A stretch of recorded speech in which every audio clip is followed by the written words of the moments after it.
আসসালামু আলাইকুম রহমতুল্লাহ বারাকাতুহু। প্রিয় ঢাকা 13 মোহাম্মদপুর আদাবর শেরেবাংলা এলাকার অধিবাসীগণ, আমি আপনাদেরই সন্তান মোহাম্মদ মামুনুল হক। মোহাম্মদপুরের মাটি ও মানুষের সাথেও আমার দীর্ঘ 40 বছর কেটেছে। মোহাম্মদপুরের মাঠে ঘাটে কেটেছে হই হুল্লোড় করে আমার শৈশব। মোহাম্মদপুরের মানুষের সাথে কাঁধে কাঁধ মিলিয়ে সমাজ ও রাজনৈতিক কর্মকাণ্ডে কেটেছে আমার যৌবন।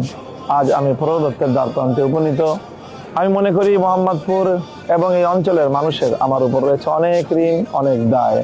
আমি জীবনের এ পর্যায়ে এসে মোহাম্মদপুর, আদাবর ও শেরেবাংলা নগরের এই অঞ্চলের মানুষের সে হক কিছুটা আদায় করার চেষ্টা করব।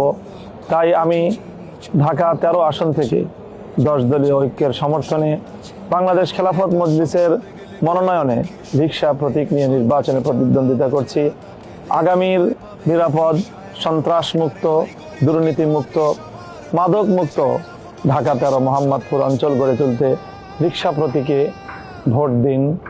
আগামীর সুন্দর নিরাপদ বাংলাদেশ গড়ে তুলুন।